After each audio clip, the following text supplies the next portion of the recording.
Ryan's office revenge. Logan Pierce called me 6 times that Monday morning. Same guy who smiled while firing me on Thursday, now sounding like his career was ending. Which it probably was. My name is Nathan Walsh. I'm 56 years old, been working since I was 18, and I know what desperation sounds like when it finally hits someone who thought they had all the answers. I let the calls go to voicemail while I sat in my truck outside Advanced Automotive Solutions, getting ready for my interview.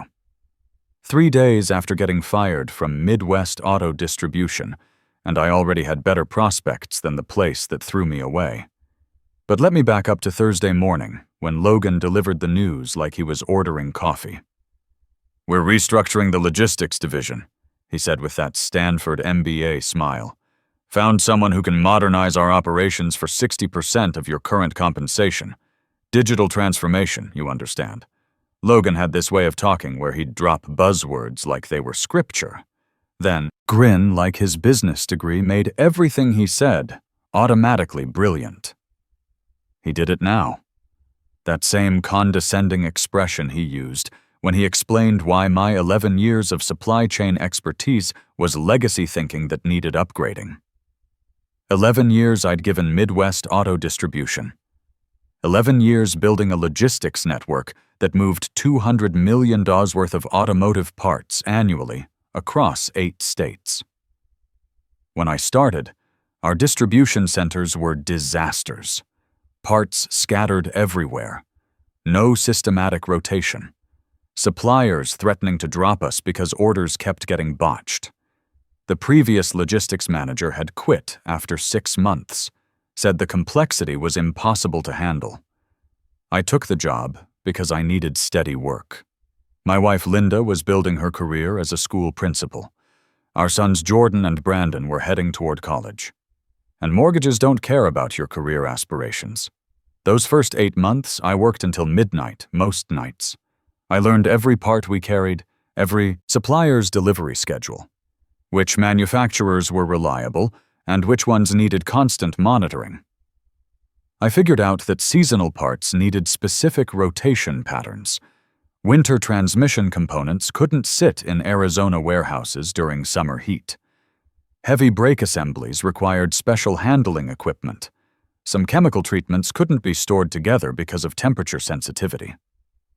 I built tracking systems that monitored everything in real time, created optimization algorithms that maximized efficiency, negotiated with suppliers until they trusted our operation again.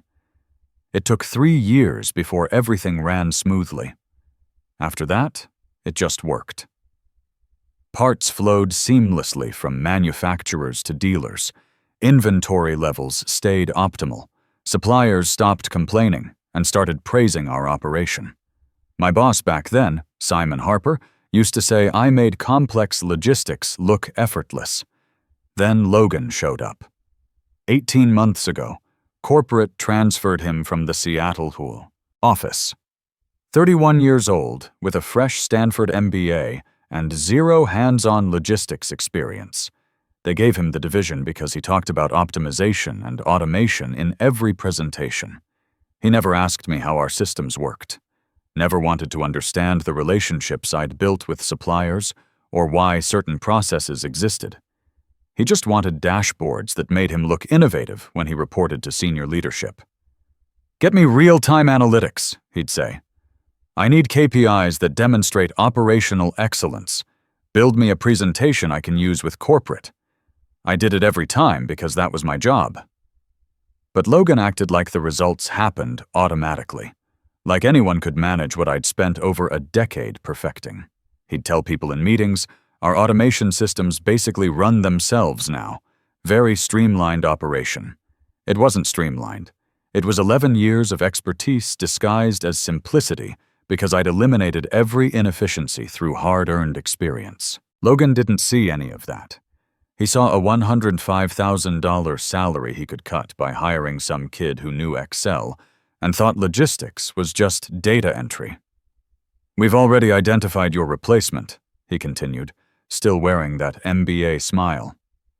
"Starts Monday. You have until end of day to document your processes and transition responsibilities." "Transition to who?" I asked. You said he starts Monday. Today is Thursday. Create a knowledge transfer document. Shouldn't take long since you've always emphasized how systematic everything is. I never said that. He said that. But arguing wouldn't change anything. Logan had already decided, probably weeks ago. This conversation was just corporate formality. Fine, I said. His smile flickered. He probably expected me to argue, maybe beg for another chance. I didn't give him that satisfaction. I walked back to my office. Not a big space, just enough room for a desk, some filing cabinets, and shelves full of supplier manuals, parts catalogs, vendor contracts. 11 years of information that couldn't be documented in an afternoon. But I tried. I pulled out my laptop and started typing. Supplier contact information, delivery schedules, which vendors needed 3-week lead times for transmission rebuilds, which ones consistently ran late with brake components and required buffer stock, parts with special storage requirements, difficult customers who needed extra attention, how to read the optimization algorithms I'd developed, when to adjust seasonal inventory rotations. 6 pages in, I realized how pointless this was. My replacement wouldn't understand any of this without context, without seeing the operation in real time, without making the inevitable mistakes and learning from them like I had. This wasn't information you could learn from a document. It was institutional knowledge built through experience. Logan walked by once around 2 p.m. How's the documentation coming? It's coming, I said. He nodded and left. Nobody else acknowledged what was happening. Word travels fast in places like this, but people keep their heads down. Everyone needs their paycheck. Everyone's got bills. I understood that completely. Around 4 o'clock, I finished writing what I could. I packed my personal items into a cardboard box. A coffee mug from our company picnic 5 years ago, a jacket I kept here for cold warehouse walks, some family photos, a small plant that somehow survived despite minimal office light. Not much to show for 11 years. That night, I sat in my truck in our driveway staring at our house. All the windows were lit. Linda would be grading papers at the dining table. Jordan would be working on his engineering homework. Brandon would be practicing guitar in his room. Normal Thursday evening activities that suddenly felt precious and fragile. I hadn't told them yet. I walked into our kitchen and found Linda reviewing lesson plans. She looked up, smiled, then noticed my expression. "What's wrong?" she asked. Jordan wandered in from the room, textbook under his arm. Brandon followed, still holding his guitar. Both boys sensed the shift in atmosphere immediately. "I got fired today," I said. No point sugarcoating it. The silence stretched for maybe 10 seconds. Then Linda stood up, walked over, and hugged me. Not saying anything, just holding on. The boys stayed where they were, processing. "What happened?" Linda asked, finally. "My boss decided he could replace me with someone cheaper. Digital transformation, he called it." "That's insane," Jordan said. "You built that whole operation. You've told us stories about it for years."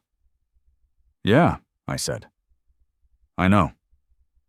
"What about college?" Brandon asked quietly. He was a sophomore at State. Jordan was a junior at Tech. Between them, we were looking at $40,000 in tuition bills next semester. "We'll figure it out," Linda said. But I could see the calculations starting in her head. Her principal's salary was good, but my paycheck had been the steady foundation. "Do you have severance?" she asked. "They didn't mention any. I don't think this was planned properly." "What does that mean?" "I'm not sure yet." That night, I lay awake, staring at the ceiling. 25 years of marriage. And Linda knew better than to push for details when I was still processing. But I could feel her worry in the way she wasn't sleeping either. The next morning, I thought about Mason Cooper. He'd been VP of Operations for 15 years, oversaw 6 regional centers, managed maybe 400 employees across the Midwest. Logan reported to someone who reported to Mason, so they'd never worked directly together. But Mason and I had a relationship that went back 7 years. It started when one of our suppliers tried overcharging us for emergency transmission parts during a production crisis. The supplier figured we were desperate, marked up prices 300%, expected us to pay without question. Loss prevention wanted to just accept it, said we had no choice with production deadlines looming. They asked my opinion. I looked at the situation and said, "Give me 4 hours." I called every contact I had, found alternative suppliers who could deliver the same parts for standard pricing. Saved the company $180,000 on that single order. Mason heard about it, called me personally to say thank you. Said that kind of creative problem-solving was exactly what the company needed. After that, he started checking in periodically. Every few months, we'd grab lunch at this place near the main distribution center. Nothing fancy, just burgers and conversation. He'd ask how operations were running, what challenges I was facing, how my family was doing. Other people thought it was unusual. Why would a VP have lunch with a logistics manager? But Mason valued results over hierarchy. He remembered that I'd saved the company serious money when creative thinking mattered more than following standard procedures. We had lunch scheduled for today at 4:30. We always did late afternoon because his mornings were packed with corporate meetings. I looked at my watch. 4:15. Should I tell him I'd been fired or just cancel? I decided to go. I'd explain what happened. He might even help me find something else within the company. I drove toward the restaurant, 15-minute drive through industrial traffic, same route I'd taken dozens of times for these lunches. I wasn't angry exactly, just empty, like something important had been removed, and I was supposed to pretend everything was still normal. My phone started buzzing as I pulled into the parking lot. Mason's name on the screen. I let it ring, figured I'd explain in person in 10 minutes. It rang again.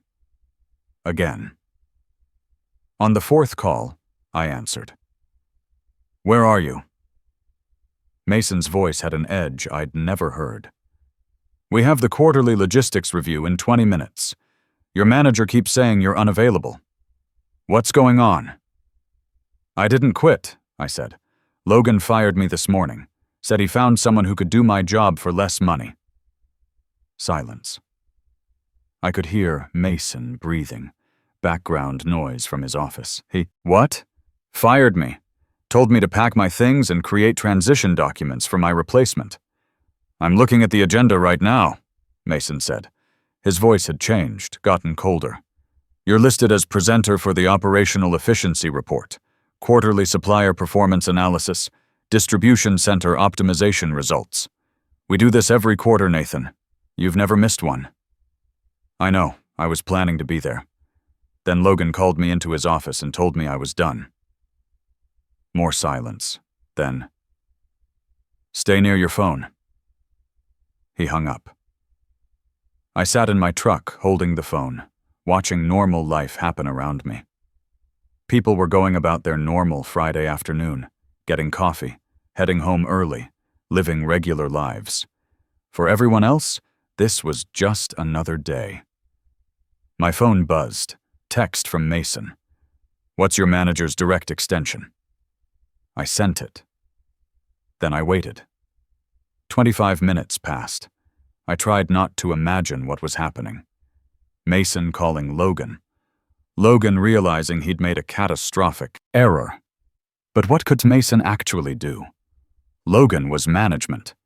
He had authority to hire and fire within his division. My phone rang. Unknown number. "Hello, Nathan. This is Rachel from Human Resources. I'm calling about a termination that was processed today under your employee number. Can you confirm you met with Logan Pierce this morning?" "Yes. And he informed you of termination effective immediately?" "Yes. Did he provide severance documentation? Exit procedures?" "No. He just told me to pack my things and write transition notes." I heard typing. Lots of typing. I see. And did he cite performance issues? Disciplinary problems? He said they found someone cheaper. Digital transformation. More typing. Longer this time. Okay. Thank you. Someone will contact you shortly. She hung up. I felt something then. Not hope exactly, but something was definitely happening behind the scenes. 2 hours later, Logan called. I almost didn't answer, but curiosity won. Nathan. His voice sounded strained, like he was forcing the words.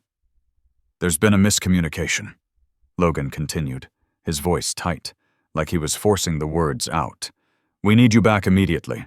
There was a procedural issue with HR. Your termination wasn't properly authorized through proper channels. We need you to return Monday morning. What happened to your digital transformation candidate?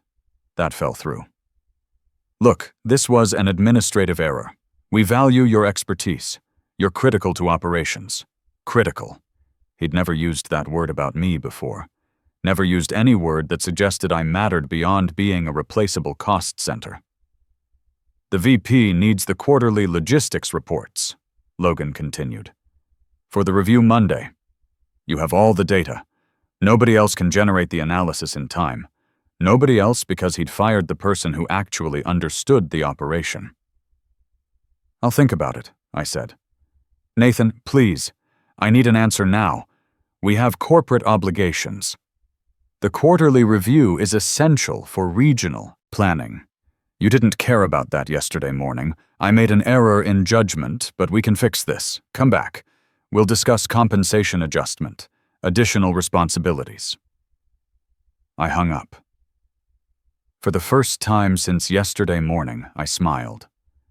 That weekend, I told Linda everything. About Mason's intervention, about Logan's panicked callback, about the satisfaction of watching someone realize they'd thrown away something valuable. What are you going to do? She asked. I'm not going back, I said. Not to work for someone who thought I was disposable, but the job search. We'll figure it out. You always said I should value myself more. She nodded. I can pick up extra responsibilities at school. Jordan can apply for work study. We'll manage. The boys took it better than I expected. Brandon actually seemed proud that I'd stood up for myself. Jordan started researching financial aid options without being asked. Monday morning, Logan called me 6 times. I didn't answer.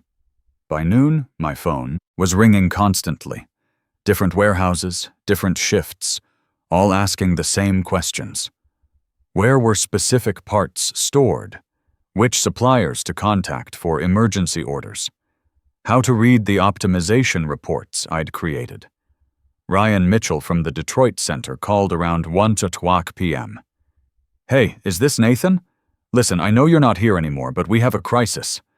There's a shipment of transmission parts that was supposed to go to Ford this morning, and nobody knows where they're stored. Your replacement is searching Zone 7, but I think that's wrong. It's in Zone 12, I said. Climate-controlled section, blue tags. Thank you. He's been looking for 3 hours. Ryan hung up. 30 minutes later, another call. Different distribution center. Supplier delivery came in wrong. Brake components they didn't order. Nobody knew who to contact for returns. I walked them through it. Then another call. And another. Logan's voicemails got more desperate each time. Please, everything's chaos. Nothing's where the system says it should be. Suppliers are calling about missed orders. The replacement you mentioned quit after 1 day, said the job was completely different than described. What did you describe? Data entry. Basic inventory tracking. I didn't realize it was this complex. You made it look easy. There was that phrase again. Easy. You never asked how it worked. You just wanted results. I'm asking now. Come back. Name your salary. I thought about it. Going back, taking a raise, returning to something familiar. But I'd spent 11 years building systems for someone who never valued the expertise, who thought I was easily replaceable, who smiled while firing me. No, I said. Nathan, please. The quarterly review is Monday. Corporate is demanding full operational analysis, supplier performance metrics, distribution efficiency reports, cost optimization data. I don't even know what half of that means. You should have learned when you had the chance. I hung up. The next 3 weeks were the strangest of my career. I'd spend mornings applying for positions, afternoons fielding calls from my former workplace. The operation was collapsing in real time. Parts getting shipped to wrong dealers, critical components sitting in inappropriate storage, degrading from temperature exposure. Suppliers threatening to terminate contracts because orders were completely chaotic. I started being selective about which calls I answered. Enough help to prevent total disaster, not enough to save Logan from the consequences of his decision. Mason called once during that period. "You doing okay?" "Yeah. Job hunting." "Good. I know the situation isn't ideal for operations, but Logan needs to understand what he threw away. Some people only learn through consequences. What if he can't figure it out? Then we'll make alternative arrangements. But that's not your concern anymore. You gave 11 years. You don't owe us anything else." He was right. I didn't. The job search was harder than I'd expected, not because of my qualifications, but because of timing. Most companies wanted immediate starts, and I was being particular about fit. I wasn't going to jump into another situation where experience wasn't valued. I had 3 promising interviews, one with a regional competitor, one with a manufacturing company expanding their distribution, one with an automotive supplier looking to build their logistics from scratch. The supplier interview went best. Diana Stevens, the CEO, walked me through their entire operation personally. Small but growing fast. Plans to expand across the Midwest. Needed someone to build their distribution network. "What's your timeline?" she asked. "I need this done right," I said. "Not fast, but right. You'll have growing pains, supplier challenges, systems integration issues. This isn't something you automate away. It takes experience." Diana nodded. "That's exactly why we want you. We've seen what happens when companies think logistics is just software." During my 3rd week of unemployment, Linda came home from a successful parent-teacher conference, excited about her new curriculum approval that would bring additional funding to the school. We celebrated with dinner out, the first time we'd done that since I was fired. "You seem different," she said over dessert. "Lighter." "I feel different," I said, like I'm not carrying someone else's judgment anymore. That night, Diana called with an offer. Director of Logistics, $125,000 base salary, plus equity participation. Small team initially, but with budget to hire and build as they grew. "When do you need an answer?" I asked. "Take your time. We want you to be sure." I was sure, but I took the weekend anyway, discussed it with Linda and the boys. Everyone agreed it felt right. Monday morning, I called Diana back. "I'm in." "Excellent. When can you start?" 2 weeks. "Perfect. Welcome aboard, Nathan." That same morning, Logan called one last time. I let it go to voicemail. Later, I listened to the message. His voice was hoarse. "Defeated. Nathan, I know you've probably moved on. Just wanted to say I'm sorry. I didn't understand what you did here. I thought it was just managing spreadsheets. I was wrong about everything." He paused. "If you ever want to consult, we'll pay whatever you ask. I know I can't undo this, but maybe we can work something out." I deleted the message and blocked his number. My first day at Advanced Automotive Solutions felt different from minute 1. Diana met me in the lobby personally, walked me through every department, introduced me to every team member.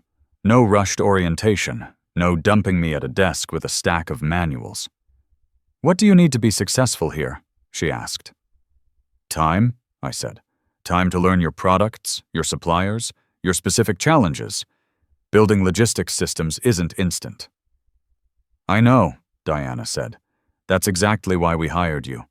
We need someone who understands this takes real expertise. The operation was chaotic when I started, but manageable chaos, parts scattered across inadequate warehouse space, no systematic organization, suppliers frustrated by inconsistent ordering. I'd seen this before. I knew how to fix it. I spent my first month just learning. Every product line, every supplier relationship, every workflow bottleneck. Taking notes, asking questions, building mental maps of how everything connected. Diana checked in weekly, not micromanaging, just present. How's it going? What obstacles can I remove? What resources do you need? That's what good management looked like. Someone who understood that helping employees succeed was how companies succeeded. Meanwhile, stories filtered back from Midwest Auto through industry contacts and former colleagues. Mason had kept his word. Logan was now personally responsible for all logistics operations. No support staff, no transition period. Every decision ran through him. Every mistake fell on him. And there were plenty of mistakes. Alex Turner called me in my second week. I'd worked with him for 8 years at Midwest Auto. He supplied specialized transmission components, high-precision stuff that required careful handling. "Your old company keeps messing up orders," he said. "Wrong specifications, wrong delivery schedules. I've tried working with their new management, but it's not the same. Any chance your new company needs transmission components?" I talked to Diana. She was very interested. We worked out an initial contract. Alex shifted a portion of his business to us. Then Brad Nelson called. He'd supplied brake systems to Midwest Auto for 6 years. Same story, same frustration with their new chaos, same interest in working with my new company. Within 4 months, we'd acquired contracts with 4 major suppliers who'd previously worked exclusively with Midwest Auto. Not because I recruited them, but because they valued reliable partnerships, and those partnerships had been with me personally, not with my former company. Diana was thrilled. "You've brought in $8 million worth of new supplier relationships," she said. "That's incredible business development. I wasn't trying to steal anything," I said. "They called me, I know. That's what makes it so valuable. These aren't cold calls or sales pitches. These are established relationships choosing to follow you. That's the kind of reputation you can't buy." Mason called me around that time. "You're acquiring our suppliers," he said. But he was laughing. "I'm not acquiring anyone. They're making business decisions, just like Logan did when he fired me." "Fair point. How's the new place treating you?" "Much better." "Good. You deserved better than what happened. Sometimes the worst thing that happens is exactly the push we need toward something better." He wasn't wrong. I'd been comfortable at Midwest Auto. Not happy, not fulfilled, just comfortable. Familiar. I probably would have stayed another 11 years building systems for people who didn't appreciate them. Getting fired had freed me. My family noticed the difference immediately. Not just the better salary, though the extra $20,000 helped significantly with Jordan and Brandon's college costs, but my attitude, my energy level. "You seem like yourself again," Linda said one evening. "Like you're not fighting an uphill battle every day." She was right. I'd been carrying weight for years. The weight of being undervalued, of working harder to prove I deserved to stay, of making someone else look good while staying invisible myself. That weight was gone. About 8 months after I started, Diana called me into her office. "We're expanding, opening a second facility in Ohio. I want you to oversee logistics for both locations. Build the Ohio system from the ground up. Train someone to help you manage both operations." It was a promotion. More responsibility, more money, more recognition. "I'm in," I said. "You don't want to think about it? I've been thinking about it since I walked in here. This is exactly what I want to do." Building the Ohio facility was deeply satisfying. Creating something from nothing. Knowing it would work because I understood what made systems actually function. I hired an assistant, Lucas Reed, 26 years old, recent engineering graduate, eager to learn. asked thoughtful questions about everything. He wanted to understand not just what to do, but why. Training Lucas reminded me of training myself 11 years earlier.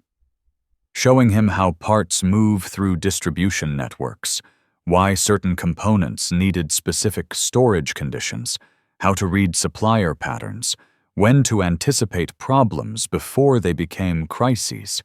He absorbed everything, took detailed notes, made mistakes and learned from them. Within 6 months, he was handling daily operations while I focused on strategic planning. That's what succession should look like. Not firing someone and hoping their replacement figures it out, but deliberately building knowledge, transferring expertise, creating systems that survive beyond one person. About a year after my firing, Carlos Mendez called me. I remembered him from Midwest Auto, worked receiving in Zone 5. "Nathan, this is Carlos Mendez. I don't know if you remember me, but I worked receiving at your old job." "I remember." "How are you?" "I'm okay. Listen, I'm calling because I'm leaving Midwest Auto next week. Found something better. And I wanted to thank you before I go." "Thank me for what?" "You probably don't remember, but 4 years ago I made a huge mistake. Mixed up 2 major shipments, cost thousands. I thought I'd be fired. You found me in the loading dock, completely panicking. You said mistakes happen. Let's fix it. You stayed 3 hours after your shift helping me sort everything out. Never told anyone it was my fault. Took responsibility in the incident report. I did remember, vaguely. It had seemed like the right thing to do. Carlos was a good worker. One mistake didn't define him. You didn't need to call, I said. I needed to because when you got fired, I felt sick. We all did. You'd helped so many of us over the years. Fixed our problems, covered our mistakes, taught us how to do things right. And the company just threw you away. Carlos paused. I wanted you to know that we noticed. We remembered. And I'm not the only one who's left since then. A lot of people have, because if they could do that to you, they could do it to anyone. After Carlos hung up, I sat in my office thinking about what he'd said. I'd never considered that my firing affected other people beyond just me losing a job, that it sent a message about how much loyalty meant to that company. Over the following months, I heard similar stories. People reaching out, thanking me, telling me they'd moved on to better situations. Some had taken positions at my new company. Others had found different paths entirely. Diana mentioned it recently. You know, we've hired 6 people from your old company in the past year. They all say the same thing, that you showed them what good work looked like, that they wanted to work somewhere, that valued that. She continued. You built more than a logistics system at that place. You built a standard. People saw how you worked, how you treated them.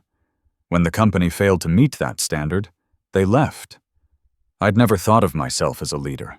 I was just someone who showed up, did the work, helped when people needed help. But maybe that was leadership. Not titles or authority, just consistency, integrity, treating people like they mattered. Maybe that's what made the difference in the end. Sometimes the best revenge isn't what you do to someone who wronged you. It's becoming the person you were always meant to be, somewhere that actually deserves you. And when you do that, the people who matter will follow, while those who don't will be left to discover exactly what they threw away.